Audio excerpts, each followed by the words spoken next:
God, our Heavenly Father, thank you so much for this day that you have made and this morning that you have gifted us as we come together to be confronted by your word and challenged by it. And we pray this morning built up and edified it and made wise by it. As we look at three examples from biblical history, three different groups that all end up with the same reaction, because whether they were your covenant people, whether they were the holy angels, or whether they were Gentile and God haters from the very beginning, those who defy you earn your wrath, and judgment is upon them. And this goes just as much for false teachers who come in with intention to deceive and steal and undermine the church. So we pray that the remainder of this study will be a means by which we will build us up in wisdom and discernment. We offer it all to you and your service. Amen. All right, so true to my word, we are moving back into the text of Jude. But I think it's been a very fruitful, well, I was about to say detour, but a detour kind of implies you're not going where you're supposed to. But then it didn't say that you weren't going to turn around and come No, back. exactly. That's right. That's exactly right. So I want to take you to, just going to put a pen here at Exodus. I've written three things on the board there. I know not all of our eyes are what they used to be, so if you need to get up and take a photo, I'll be going through them as well. But these are in verses 5, 6, and 7 of Jude. He now moves into the next kind of phase of his argument. He's going to give us, as I said in our opening prayer, three examples from what I have in my notes I'm calling biblical history. They happen in the Bible, therefore I believe that they happen in real history. That they are not myths or legends or even parables or any kind of metaphor. These were real people who did real things, and this was the real consequences of their actions. And it's, I'll try to show you why he goes into this in the course of his argument. So I think I'll just start at verse 5. Now, I want to remind you, although you once fully knew it, that Jesus, who saved a people out of the land of Egypt, afterward destroyed those who did not believe. And the angels, who did not stay within their own position of authority, but left their proper dwelling, he has kept in eternal chains under gloomy darkness until the judgment of the great day. Just as Sodom and Gomorrah and the surrounding cities, which likewise indulged in sexual immorality and pursued unnatural desire, serve as an example by undergoing a punishment of eternal fire. And then he's going to make a transition in group 8. He's going to use these examples, and then if you've got verse 8 there, you'll see that it begins with a yet, which could also be a therefore, yet in like manner. So he's going to go back to talking about contemporary present-day false teachers, but in order to talk about what's awaiting them, he's going to go back to 3. He says they should be well-known examples. All right, he says, you knew, well, at least you did know once. There's a little bit of, condemnation in there, where he's saying, if you had known these and kept knowing them, I wouldn't have to have written this letter. You would have been able to stop false teachers at the door. And then, as you remember, he says, I really wanted to write about our common salvation, but I can't because there's a much more pressing issue. So that's kind of what I think he's getting across. You did once fully know this. He's calling them to remember. And I was saying, just as we were filtering in, he does note that he does not go on and on and on to flesh out these 3 examples. He literally says this, and this third thing, and then he moves on. He is really counting on his audience being very familiar so that he can really just hit them with one sentence and they go, oh, yes, of course. For us, of course, we're going to take a little more time and flesh these out. So this morning we're going to look at 3 examples from biblical history of how does God feel about those who overstep their bounds, who do what they're not supposed to be doing, like dismantling Jesus' church and stealing his people and promoting doctrine that's contrary to him. And I want you to please note that these 3 examples are not just chosen at random. They are, here, let me turn around so I can see my own board. We'll look at them in detail, but in case you can't read the green, there are three broad categories of transgressors. And that's why he hits these three specific examples. The first one we're going to look at is, you tell me, who's the first one? It's verse 5. Oh, right here. Jude 5. Yeah. I know I kind of put the answer on the board, but... I did not believe in the angels. So who's he talking? Israelites, delivered his people out of Egypt. Yeah, That's the Israelites, yeah. So I've put Israel in quotation marks in this first category. Because what we mean by that, and what I think Jude means by that, because remember, Jude's a new covenant. He's a New Testament writer. He's writing to a people of the new covenant. But they have been grafted into Israel. So that's why I put it in quotes. He's talking about God's own people. Right? We're going to see an example, actually 10. He mentions this happened 10 times. You see 10 examples, or really wrapped in one, of God's people who were in the community, in the covenant, in the congregation, to use that Old Testament term, right? They were in the encampment, they were delivered, and then they fell short. Their lack of faith, they became traitors and turncoats, and we'll see how God faces them. And Jude's going to mention this because this happens within contemporary Israel, the church. And you can have people within the church family who say they believe, but then get dissuaded. They join the cause of false teachers. And Jude's point is God's wrath is actually stored up against them. He takes an exceptionally dim view of, as we looked at last week, sheep stealers and kidnappers. So the first camp is going to be Israel, meaning God's people. The second group is very interesting. And we'll look at this. He goes to Genesis 6. He's talking about the angels, the holy angels. Different from the group in verse 7, who are the angels who rebelled with Satan and fell and became demons and are now enchained in darkness until, as we're looking in the evening study, Revelation, they will eventually be set free to wreak havoc. So these are the holy angels, and they too, these are sinless beings, right? They have not fallen. They are quite literally God's own servants and messengers gathered around the throne. They're about as close to God as you can be. And yet, even some of them, historically, have overstepped their bounds and gone where they shouldn't have gone and done what they shouldn't have done. I've got Michael? Michael. Yep. We're going to look at Genesis 6 for that. I've got it here where it's very broad that that the daughters of men were desirous that the sons of God, which is another term for angels, and they went and then it's just very, very pre-flood. Okay. So Israel, angels, and then God. I call them God haters. The New Testament one would be Gentiles. These are people outside the covenant. They don't know God. Well, they do, Romans 1. They reject God, they hate God, they live in absolute total rebellion of God, and the most biblical example of that kind of people is Sodom and Gomorrah. And I think we know what happened to them. Ooh, yeah. So, 3 examples from biblical history that Jude wants to just remind his audience of before he goes back to, likewise, these false teachers. This is what's awaiting them. So, let's just take a look at the examples. So, Exodus 12, if you would.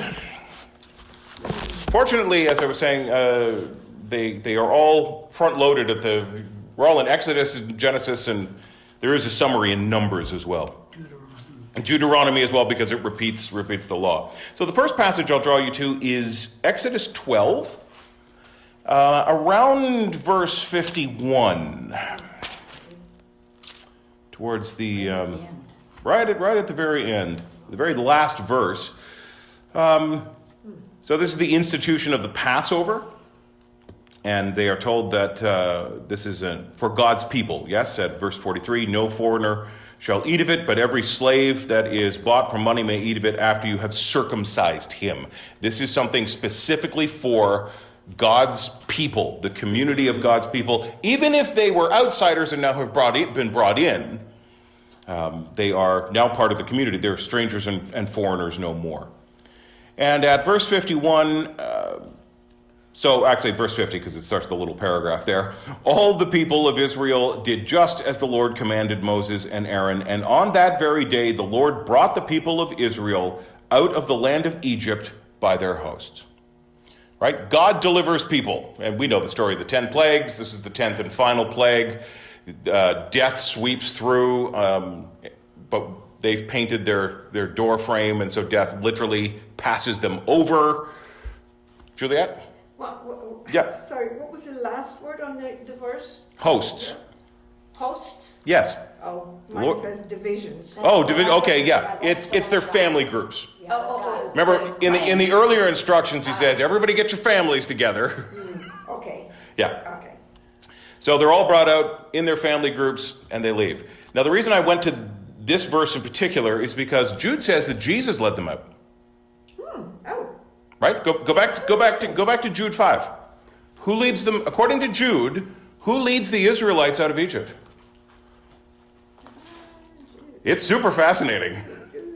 Remind you that the Lord delivered his people out of Egypt. The Lord, you got the general term, just Elohim. Yeah, okay. that's the Lord. Here says the Lord. I've got the ESV.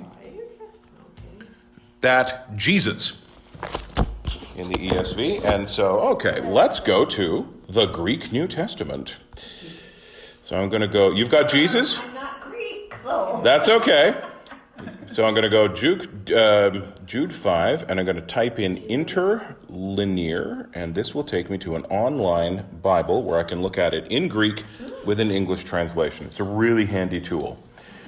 The literal translation from Greek to English would be, to remind now you, I want, having known you at one time all this, that Jesus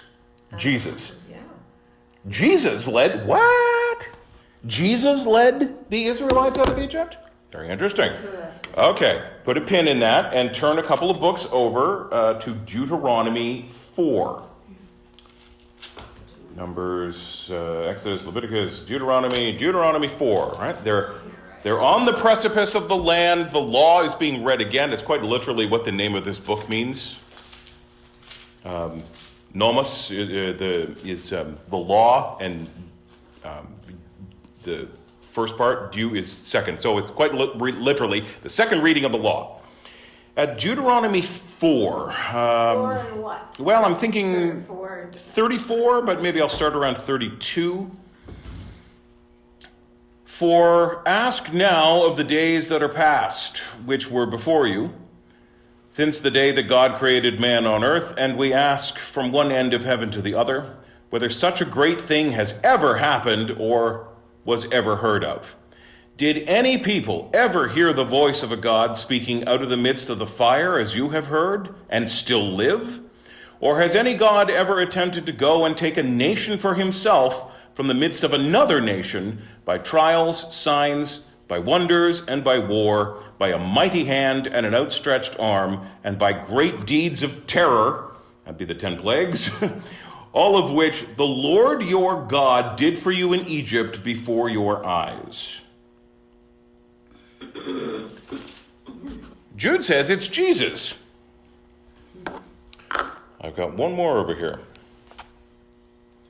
So, just before we come to Numbers 13, very interesting that Jude, we have some very, blink and you'll miss it, Trinitarian theology here. It was Jesus the whole time because it was the Lord the whole time, and Jesus is God. That's right? It just goes by in a flash. But the Old Testament understanding of God, it was God. Jude, being a New Testament writer, now goes, it was Jesus the whole time. It was actually the fullness of the Godhead was leading the people out. Jesus is in the midst of all of the Old Testament appearances of God. And that is stupefying to think about. Especially when we come to verse 7, when fire and brimstone rains down from out of heaven and wipes out Sodom and Gomorrah. Both the Son and the Spirit and the Father are active in that act, and they are in total agreement. Right. There's no disharmony between the three persons of the Trinity. So that when the Lord, meaning all three of the persons, decide to wipe out a people in fiery judgment because that's how gross their sins are, that really pulls the rug out from under, oh, well, Jesus wouldn't do that. Yes, he would. He absolutely would. He absolutely agrees that some trespasses deserve to be burned up. So, gentle Jesus, meek and mild? Absolutely. Gentle Jesus, to whom all authority has been given to judge, and he will judge the earth with fire? Yeah, same person. So it's just very interesting that in the Old Testament it's the Lord, and Jude now says, well, it was Jesus the whole time. Jesus was there. So Jesus, just as Jesus delivered a people from slavery, he has done the same thing in a New Testament theological way of thinking, hasn't he? We've been ransomed. Yeah, makes me think of what we talked about last Saturday, ladies, that God used Jesus to show his power. He used Moses and Elijah. Yep, Jesus is he's the... To show his power, to demonstrate his power to his people. Yeah, the way Paul puts it in Colossians chapter 1, and we think he's actually quoting a hymn talking about Jesus. He is the image of the invisible God. Yeah, I love the verse. Yeah, the word is, it's 1 Corinthians 1:15, I believe, is where that hymn starts. The Greek word there is icon, from which we would get icon. It means that when you look at Jesus, you see God in his fullness. I mean, now, the interesting thing is, God says in the Old Testament, and he's not lying, nobody can look on me and live. No one has seen my face. But in Jesus, all the fullness of the Godhead, this is also in there, was pleased to dwell. That because Jesus is in his incarnation, he is veiled in flesh, we can actually look on his face and live. And everything that Jesus does is exactly what God would do. He does not do anything differently. He himself says repeatedly, I do everything in obedience to the Father. Their actions are in lockstep, even though the Father is not the Son, nor likewise. They are different persons. But in the Trinity, there is always harmony. There is always agreement. And that's one of the bricks that Jude is here laying. So he makes his audience cast back their minds to the Exodus story. And who was it that rescued the people? It was the Lord. Here he says it was Jesus. The second person of the Trinity is in all of these Old Testament appearances. Numbers 13 I'll take you to. If you've got Deuteronomy, you're going to go back a little bit. So this is, remember, they're wandering around in the wilderness for 40 years until that first generation that was too afraid to go in. They all die off. Moses being the last, and he gets to at least see the promised land. He doesn't get to go into it, but he at least gets to see it from the pinnacle of the mountain. Did you say Numbers? Numbers 13. This is a bit of a longer section, so 13, starting at 25. Where have I got here? 25. So this is actually, remember, so they come to the edge of the land. Let's send in some spies. And the spies come back, and this is their report at 25. At the end of 40 days, they returned from spying out the land. And they came to Moses and Aaron and to all the congregation of the people of Israel in the wilderness of Paran at Kadesh. They brought back word to them and to all the congregation and showed them the fruit of the land.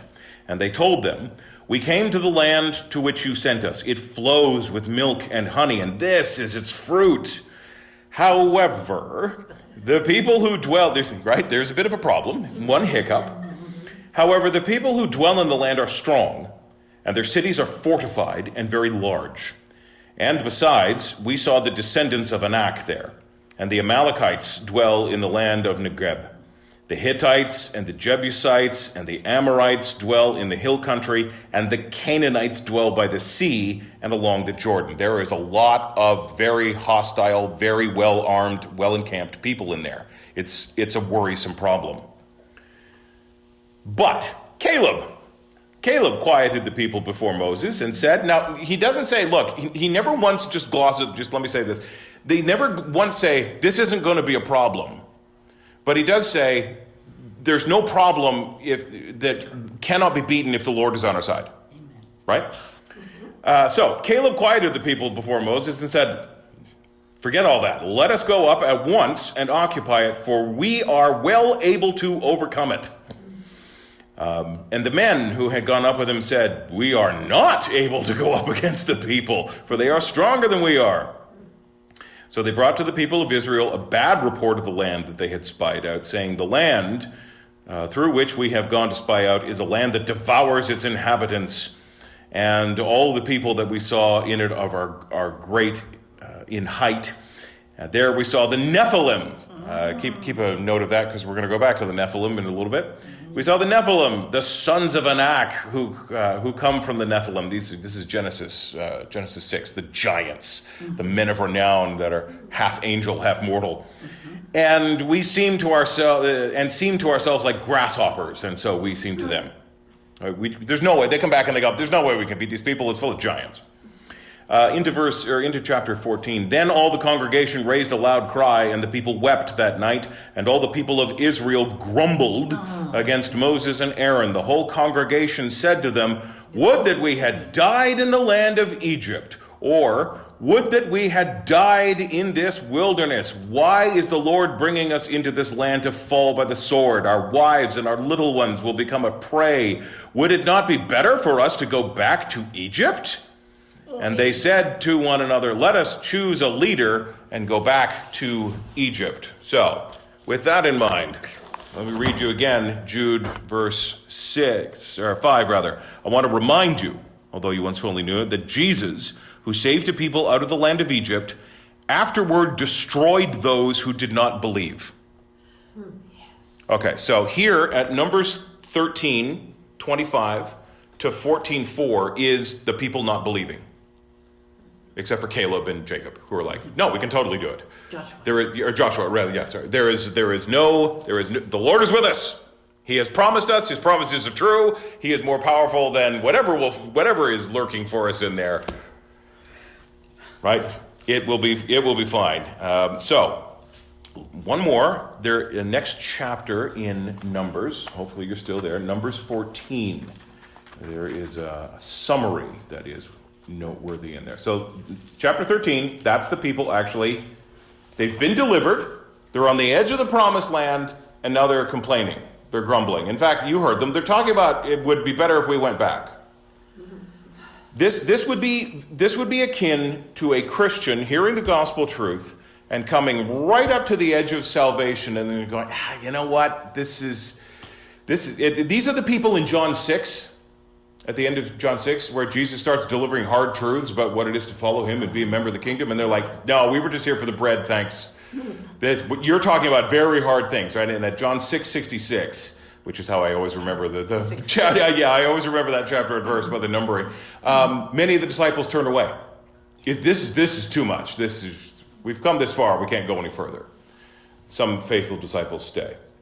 But this is really the Old Testament equivalent of that. So, at Numbers 14, a couple of, for me it's not even a page, around verse 22 to 38. And it actually starts around, I guess, verse 20, and the little superscript in my Bible says, "God promises judgment." Let's see. "Then the Lord said, I have pardoned according to your word, but truly as I live, and as all the earth shall be filled with the glory of the Lord, none of the men who have seen my glory and my signs that I did in Egypt and in the wilderness, and yet have put me to the test these 10 times. That's why I have circled. That's why I drew your attention here. Since he broke them out from basically the other side of the Red Sea to the border of the Promised Land, God says, you have complained 10 times. You have doubted me. That's a lot of grace. 10 times? 10 times and have not obeyed my voice. Because of all these things, none of you shall see the land that I swore to give their fathers. And none of those who despised me, look how God takes that kind of rebellion, that kind of doubt. You obviously hate me. You utterly distrust me. It is to despise the Lord. None of you who despise me shall see it. Caveat. Wow. But how does that land? Pretty heavy. But my servant Caleb, because he has a different spirit and has followed me fully. These, right? Meaning that the other people have only followed up to a certain point. Because Caleb has followed me fully, him I will bring into the land into which he went, and his descendants shall possess it.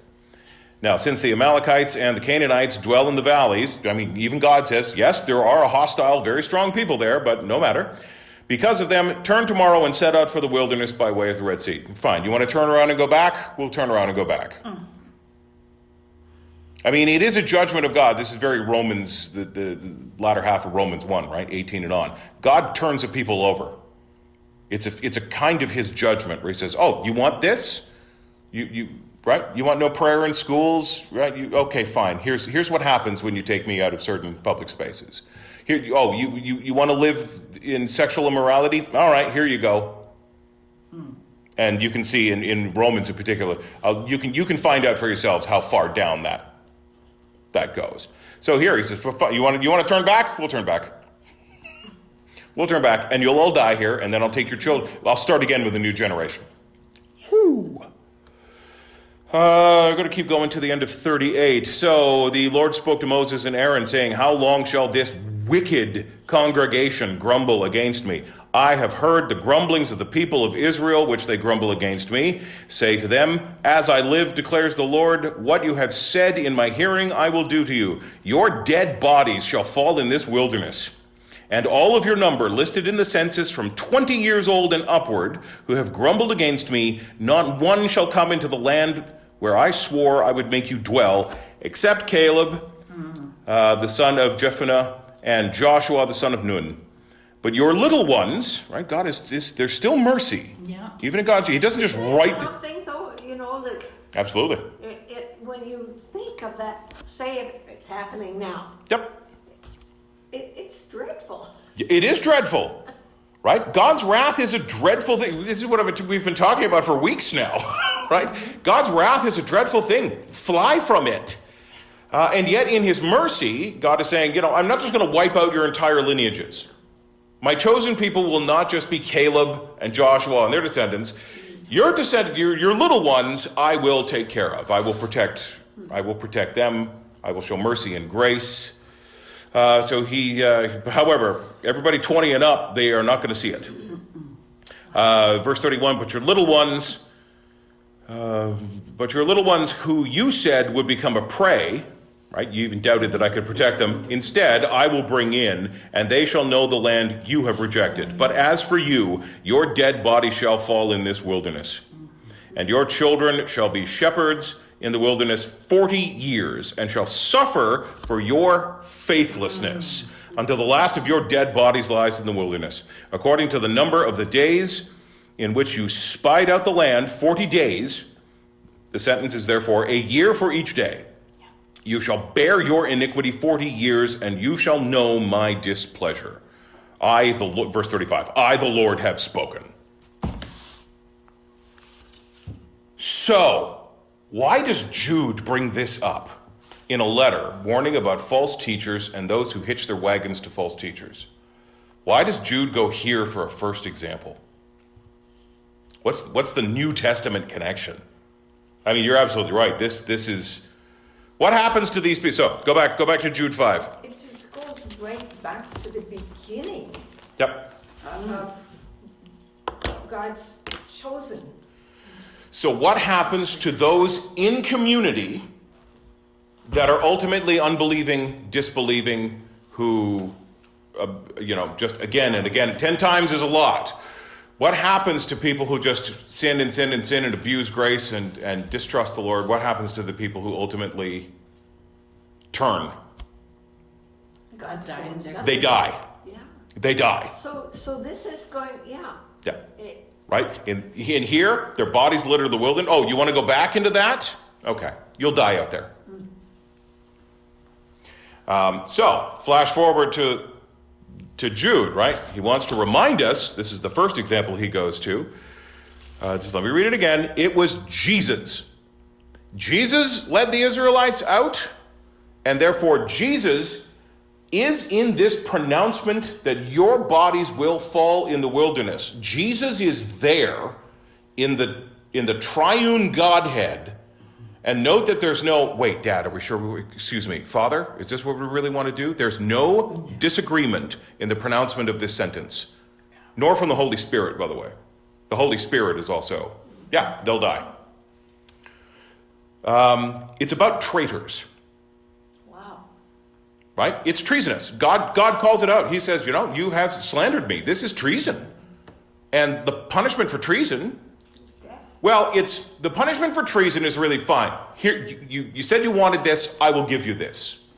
Where does that go? It goes to death. Right? So, New Testament, it's Jesus who leads these exiles out. Now, what does Jesus do for the church? For people in the church? Remember, this is a letter to churches. What has Jesus done for each and every one of them? He's led them out of exile in a spiritual sense, right? They were in the world they were enslaved to sin. They were reaping the wages of sin, which is death. They were under the sway of Satan. They were hard-hearted, dead-eared, double-blind. They served the prince of the power of the air, right? They were under Satan's thrall. And the word, we talk about Jesus ransoming us. Do we know where this word actually comes from? What it's talking about? Okay, to ransom is literally to purchase out of the slave market. Yeah. So think about when we had slave markets, and you'd go and they'd line them all up, and we'd go, lot number one is this person. That's the idea. The idea is that we were slaves in the marketplace, and it's Jesus that comes and says, with my blood, I will purchase her and her and her and her. They're mine now. So Jesus takes them home. It's literally, that's the idea, that we are ransomed. Comforting. It should be, because he sets us free. We used to be in bondage. We used to be in shackles. And he has broken those chains. He has set us free. He has literally purchased us and brought us into his kingdom from out of a dark kingdom. Now, here's the thing. In the Old Testament, God has quite literally done that exact same thing. I am ransoming you from enslavement in a place of darkness, and I am transporting you into a brand new place. And when you get to the edge of that place, a bunch of the people in community go, eh. And this is not the first time. Do you remember? They're only a couple days, right? As soon as bellies start rumbling, you remember they're like, oh, the cucumbers. I know. Oh, remember the melons? Yeah. Because you're going, right? And then a little while later, they're like, this man is great and everything, but some meat would be great. Remember, and God's like, oh, you want meat? Okay, right? And remember, a wind blows in and they're knee deep in quail, and then they eat the quail and then they're all sick. You happy? A lot of God's judgment is what Romans 1 calls turning over. Oh, you want this? Here you go. Yeah. See how that works out for you. Like, there's a lot of see how that works out for you. The whole book of Judges is see how that works out for you. Yeah. Right? It's kind of funny. I mean, it is in a really pathetic way. Yeah. So the reason that Jude is using this as his first thing is he's saying, look, when false teachers come in, what do they want to do? They want you to pull up short at the edge of the kingdom instead of the promised land, and they want to haul you back into the world. They want to re-enslave you. And here's a historic example of people who willingly turned around at the border and chose slavery over freedom, and how did it work out for them? God says, fine, you want that? You'll die out there. Dire warning. So, in terms of false teachers, we don't partner with them. We don't follow them. They are not, despite all their claims, Our friends. they're not our friends, and they are not leading us anywhere good. They are leading you, and a lot of them will come and say, we need to know Jesus on a deeper level, will be it, right? They will say they're going to take you further into the kingdom, further into the promised land. It's exactly the opposite. They will, in fact, be leading you out of the kingdom, where there's just death in the wilderness. Right? It's a dire warning as well as a pronouncement of judgment on those who would steal the sheep. That's the first example. And good? Yeah. Okay, so here's this, and Jude, of course, as I say, expects all his audience to be very familiar with it. They can sit back afterwards and go, oh yeah, right? Just as Jesus led them out of exile, this is how Jesus is building his church. One soul at a time, he's purchasing them and adding them into the community. It- You want to go back into the slave market of sin? It's amazing though that we're doing this and yet all these people who were got rid of. Well, they're our example, right? These things were written down to be examples for us. Yeah. And it's a scary thing. It is a scary thing. This is why at the end of, at verse 22, this is why he says, so what's the action? If you're, I'm a faithful Christian, but I've got other women in the church who are listening to Joyce Myers. I've got other women in the church who are espousing false teachings and following false teachers. You need to rescue them. They're actually leaving the community. They're being stolen away. Go steal them back. Here's the second example at verse 6 for Jude, right? So he takes a one from biblical history about people who were in the community and rebelled, and their end was destruction. At verse 6, let me just read it for repetition. Here's the second example. And the angels who did not stay within their own position of authority, but left their proper dwelling, I think that's key. He has kept in eternal chains under gloomy darkness until the judgment of the great day. So for this, we're going even further back in the Bible. As I've mentioned a couple times, we're going back to Genesis 6. You go, where is this in the Bible? Where are these holy angels who did not stay within their bounds? Genesis 6, and a very... He's not even talking about Satan's angels. No, he'll get to them. Yeah. I'm coming loose. No, that's okay. Yes, there are... They end up going into the same ranks, but these are different angels from those who sided with Lucifer in the Great Rebellion. That's the third of heaven's armies that sided with him. We read this... We get the backstory of this in Revelation 12, where John sees the great dragon and his tail takes down a third of heaven's stars. That's Lucifer's rebellion. This is different than this. This is still the holy angels. So, very strange passage. A lot of ink has been spilled trying to talk about what's going on in Genesis 6. When man began to multiply on the face of the land, and daughters were born unto them, the sons of God... by the way, so just make a reference note to Job. This is how we know we're talking about angels. Remember in Job 1, there is a day, it's God's great heavenly courtroom. There's a day when the sons of God gather together. That's the angelic host. So that's same turn of phrase. Job 1? Yeah, the opening chapter of Job. Okay. Or possibly Job 2. It might be Job 2, because I think the first chapter is all about how righteous Job is. And Job 1 or 2, as soon as the action cuts to heaven, same turn of phrase. So this is how we know we're talking about angels. So people are multiplying on the earth, daughters are born to them. The sons of God saw that the daughters of man were attractive. And they took as their wives any they chose. Are they supposed to do this? They are not. They have left whatever appointed place they've been appointed to. We're going through Revelation in the Wednesday evening study, and we were talking just last night looking at how much angelic activity is in the final days. And then I've said, so when do angels kind of drop out of the New Testament?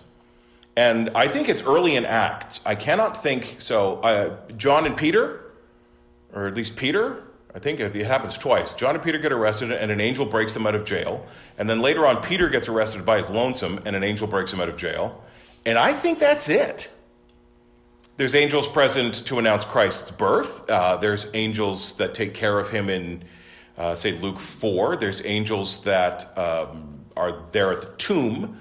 There's angels in Acts 1 who, remember, Jesus ascends, and all the disciples are rubbernecking, and two men in white go, "You have work to do, yeah? Why are you staring in the clouds? He told you what to do." And then there's a few, but generally I think before Acts 8, where are the angels? And so when we're looking at Revelation, it's just interesting. All of a sudden there's a flurry of angelic. There are angels blowing trumpets and pouring bowls and singing and flying and orbiting the earth, and they are holding back winds, and now they're not holding back winds, and they're right? And so what we pointed out is that there are angels, and they have had a job since before Genesis 1. All right, and there are angels literally waiting. We looked at God's herald at the beginning of Revelation 10. There's this mighty angel who comes and shouts, and then the seven thunders roar. That's his whole job. That's been his whole job since creation. And he's just somewhere waiting, going, can't wait. I can't wait to go pronounce God's judgment. So this is to say that in the angelic host, angels are given jobs, and they're given things to do and places to be. And some of them here in Genesis 6 abandon their posts, right? Because look at those women. They were tempted. Yeah, they were tempted, and they abandoned their posts, right? So they took wives as any they chose. Verse 3, then the Lord said, my spirit shall not abide in man forever, for he is flesh, his days shall be 120 years. What was the end result of all of this? The Nephilim. Verse 4, the same mythic giant half-breed spawn that, remember they come back, we just looked at this, and the bad were, we can't go in there, there's Nephilim in there. Where Goliath came from. Yes. Yeah, right. The Nephilim were on the earth in those days, and also afterward, when the sons of God came into the daughters of man, and they bore children to them. These were the mighty men who were of old, men of renown. And it's not long after that God, this is the breaking point. That's it.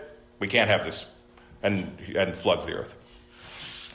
So, yeah, go ahead. Reading that, I know, it's a strange... God didn't punish the angels, or it doesn't say that here. Doesn't say that here. Yeah. So what does Jude say? What does Jude say? Go back to Jude 6. The angels who did not stay within their own position of authority. They didn't stay where they were supposed to. They left to get to know the daughters of the sons of men. So what did happen to them? That's my question. Well, Jude's letting us know. They were punished for that. Soldiers who abandon their posts get shot.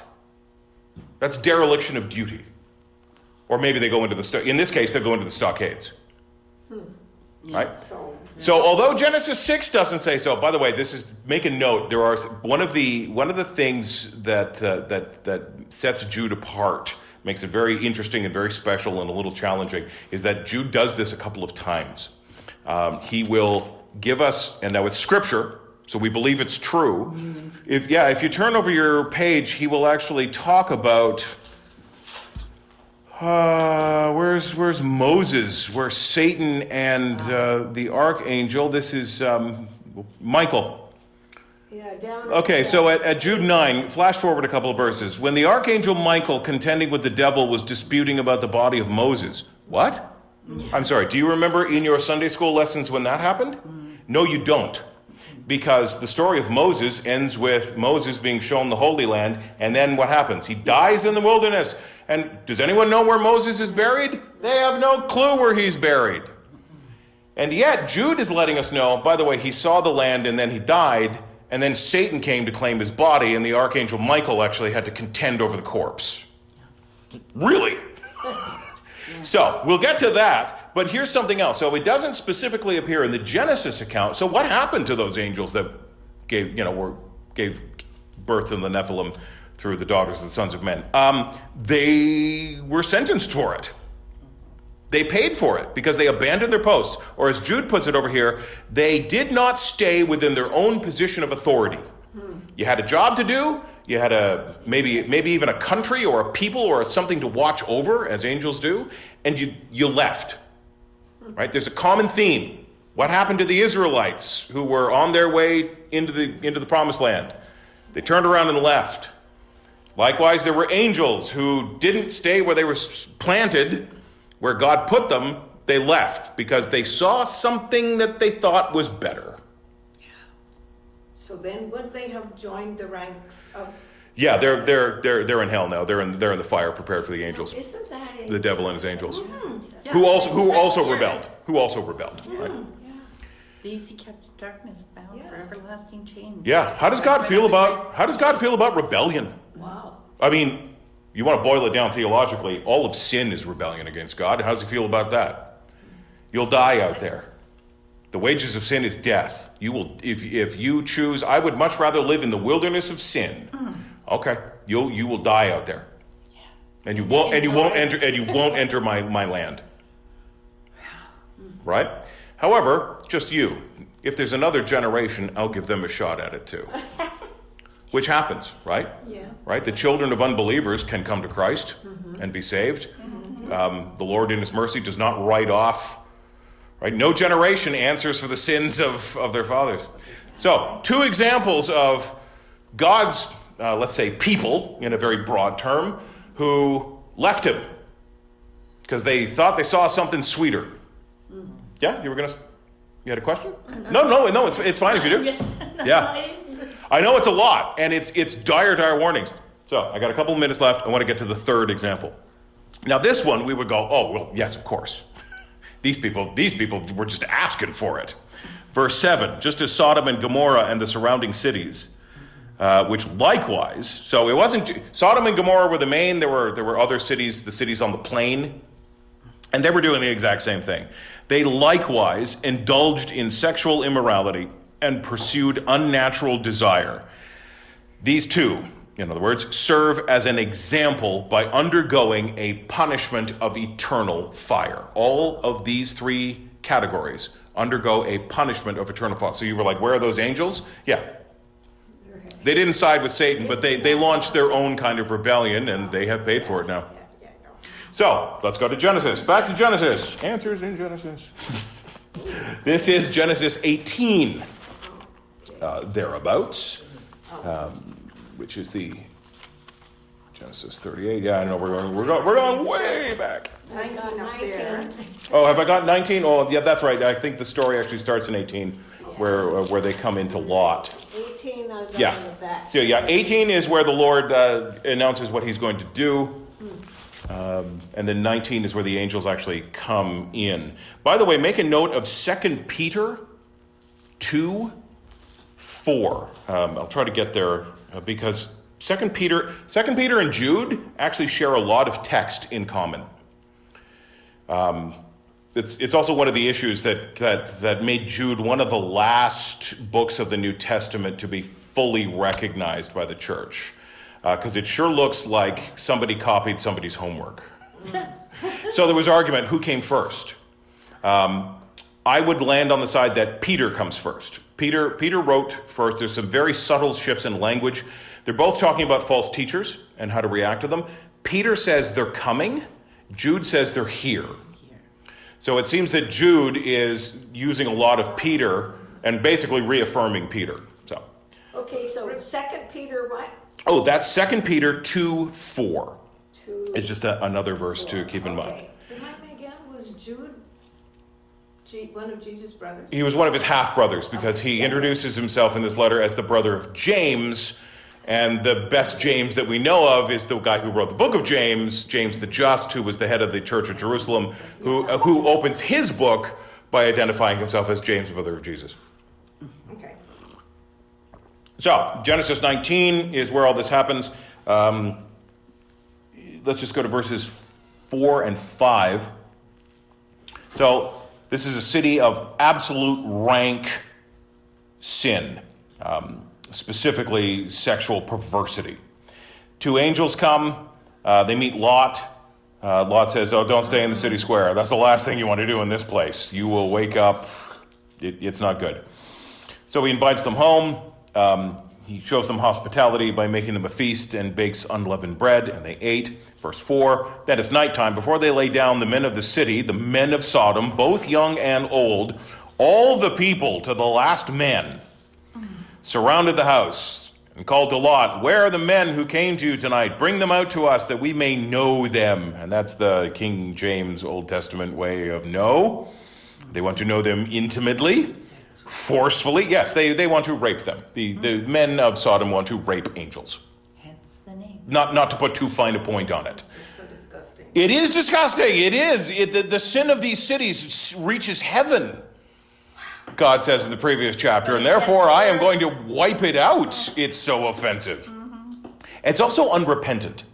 You'll hear a lot of arguments, especially from those who would want to embrace the LGBTQ, and they'll use other verses in the Bible out of context, that the sin of Sodom was a lack of hospitality. To which I say, it's incredibly inhospitable to want to rape you when you come to stay in that's a real lack of hospitality. The sin of Sodom is a lack of repentance, right? They have just doubled down on their sin and and then quadruple down. So they surround the house, send those, and obviously the angels are beautiful, right? Which is why they want them. So send them out, bring them out that we may know them, just to show that they'll jump on anything. And then down at verse 8, this is Lot. Skipping. Oh, you want to go through the whole thing? Sure. So they called to Lot, "Where are the men who came to you tonight? Bring them out to us that we may know them." Lot went out to the men at the entrance, shut the door after him, and said to the assembled crowd, "I beg you, my brothers, do not act so wickedly. Behold, I have 2 daughters." This is not a good answer. "I have 2 daughters who have not known any man. Let me bring them out to you and do to them as you please." Thanks, Dad. "Only do nothing to these men, for they have come under the shelter of my roof." There's a lot to unpack here. Basically, it would actually be better, awful as it is, it would be better in terms of the hospitality code. It would be better for my daughters to become playthings for the crowd than it would be for me to violate hospitality by allowing anything bad to happen to those that I've taken under my roof. I mean, it's certainly not a great choice. It's always been quite disturbing. It is quite disturbing. Now, notice that here's another thing that just speaks into the perversity of the crowd out here. So we've got 2 fine young virgins, and they go, "No, we don't want that. We want that." Right? It just shows that they want nothing natural. So perverse. Right? They are so far down the rabbit hole. Right? This is again to bring out Romans 1 because it just speaks. They're into the reprobate mind part, right? God has given this city over to they don't even think straight anymore. They don't even, right? You got a crowd of men, they don't want women anymore. They want strange flesh. They want, that's not good enough for them. So you're right. It's disgusting. It's gross. It's so awful that God rains down fire and brimstone from out of heaven. And a reminder, Vodi Bakum, who just recently went on to glory, says this as well. This is so, go over to verse 23. "The sun had risen on the earth when Lot came to Zor." So Lot gets his family out. "Then the Lord rained on Sodom." And remember they're bargaining in chapter 18. Well, what if there's 50 righteous? What if there's 25? What is it, 10? 10, right? He keeps bargaining down and down and down. There's almost no righteous people in the city. No. Right? So the Lord rained on Sodom and Gomorrah sulfur and fire from the Lord out of heaven. And he overthrew those cities and all the valley and all the inhabitants of the cities and what grew on the ground. But Lot's wife looked behind him. Right? Who was behind Lot, looked back, and she, I don't know what happened to her. She became a pillar of salt. She gets caught up in the judgment, is the long and the short of it. Because like the Israelites who thought, well, it would have been better to die in Egypt and at least eat some melon, they die out there. You go back, you die. You turn away, you die. You get caught up in the consequences of turning back, and they are always death. So that tells me... Yes. So, there's your 3 examples. If you are a follower of Christ and you're doing everything right... Yep. But you sympathize with people who are straying. You're under judgment too. This is why at the end of the letter... Because that's That's what Right? Lot's wife did. She This is back why- because she was sorry for them. Or she's like, something like that. the China. Right? Right? There was something, I mean, they just pack up and leave. We don't know why she looked back. It was obviously, I think it's safe to say, there was something longing. She was tied up there. Well, she sort of, We don't know. her family was left behind. Her neighbors, I mean, her whole life. Yeah. Right? You're being again, it's another example of being ransomed. Which talks to me to the sympathetic nature of women, of mothers. Yeah. Which is a good thing, Yeah. but is also, as we've said several times, that is one of the avenues that false teachers will use to hook you. Against Yeah. the word, you can't. So, this is why at the end of Jude, he talks about, so what do? Well, you have mercy on, there are those who doubt. You have to have mercy on them. Save others by snatching them out of the fire. Right? They're the next kind of category of person. So there are people who are just at the initial phase of false teaching, that they're just thrown into confusion. Go easy on them. There's another, right? But if they get a little further in, and this is what you're saying, they're in the fire. They're going to die out there in the wilderness because they have been led out into the wilderness. This is what false teachers do, right? Jesus builds his church. Antichrist, as John calls them in 1 John, do the opposite. They dismantle the church. Now, they'll never say, I'm here to dismantle the church. But that's what their false teaching does. It goes nowhere good. It does not go deeper into God's kingdom or the promised land. It doesn't take you into a higher relationship with Jesus. It doesn't help you know him more. Who were the two women who wrote this awful series of books called Jesus Calling? Where they literally just kind of sat until they were sure that they were hearing Jesus and they wrote it down. And I was like, okay, awful, awful, awful. Millions of copies sold. It's a huge money-making thing. Why? Because people are like, well, the Bible's pretty good, but I really want to know Jesus more. Now, let me say this. On the surface, that is not a bad desire. Right. That I would know him more. It really should be, when we say I know him more, that I would be more like him. I would be ever more conformed into his image, that I would be ever more holy as he is holy. That's really what we should, when we talk about knowing Jesus, what we should really have in mind is I want to be more like him every day. More loving, more following in righteousness, putting on the new to putting off the old. But a false teacher will come along and say something like, do you really want to know Jesus? Well, I happen to have heard his voice and I wrote it all down in this book. And if you read these, and by the way, but if you were to, the Jesus that's presented in the Jesus Calling thing is very feminine. He's very gentle. He's always talking about how much he loves you, how much he wants to come beside. I mean, it's quite literally everything that a woman would want to hear. Nothing about judgment, nothing about sin. So why would people buy millions of copies of this thing? Well, because I want to know more about Jesus. So some of those people, you go, you can't, this is not how you get to know Jesus. Some people require a gentle hand. Some people, and some women will be further down. Remember the opening blog that I pointed you towards, where women, because they're made different, will react very differently than men to false teachers.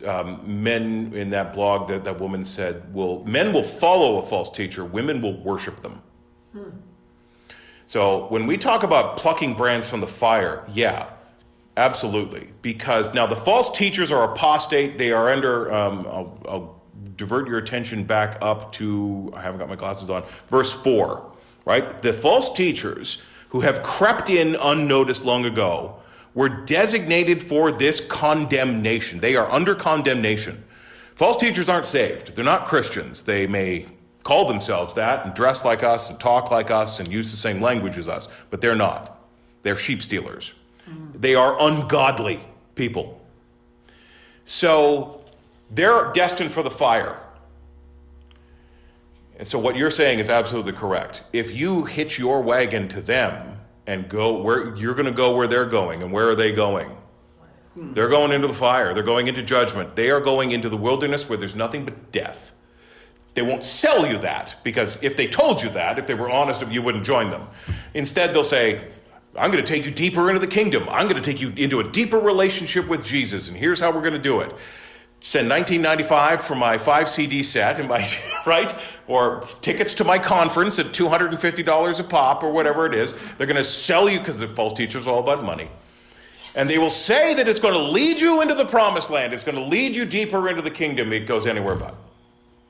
So yeah, there is condemnation for the teachers that do this. There is a genuine danger in believers who also do this. Stick with them long enough and you will fall into apostasy, which is, I mean, if you would much rather stick with a false teacher than with Jesus, at a certain point, and we talked about this a number of weeks ago, at a certain point, we are correct to call your profession of faith. What does Jesus say about if you love anything other than me? You're not worthy of me. Yeah, you're not worthy of me. Right? If you love mother or father or the world, if the world is, right? If you are following anything or anyone else and putting all of your chips on anything other than Jesus, he says, okay. Right? Same as in the Old Testament. See how that works out for you. And if you're content to do that, right? We talked about prodigal sons a couple of weeks ago. Genuine believers may go wandering, but their genuineness will always bring them back. But after a certain point, we are correct to go, when you said that you loved Jesus, when you said you repented of all of this in the world and said, I'm going to leave this behind. What are we saying? I've decided to follow Jesus. No turning back. No turning back. When you said all of that, was that for real? Because at a certain point, it sure looks like it wasn't. You have in fact decided to stop following Jesus and turn back. It's dire warning for those who follow false teachers, as well as for the false teachers. The false teachers are headed for the fire, and they're going to live out in the wilderness, and they will die out there. So, don't follow them, right? 3 examples from biblical history. We'll come back next week, and we'll pick up. So now, having laid that, he's going to go, here's what's happening in our contemporary setting. In like manner, these people also, they're out there in the wilderness, and he will give us a couple of examples of when false teachers come in with intention to lead you back out into death and darkness. What are some of the tricks of their trade? We'll come back and look at that next week. Now, and so we'll start to learn what to be more and more on the lookout for. Sound good? Very interesting. Well, forewarned is forearmed. I think that was Ben Franklin, right? But a very biblical principle as well. When we know what to be on the lookout for, don't be easily taken captive, which is another biblical way of saying it, right? They want to come in and it's like raiders who cross the border, take prisoners and duck back over. Don't go easy, right? Fight them. And the best bet is, I've been calling this a Christian Woman's Guide to Spiritual Self-Defense. If you were taking self-defense courses, I mean, we train our children. There are certain places you don't go. Right? Don't go down that dark alley at 2 a.m.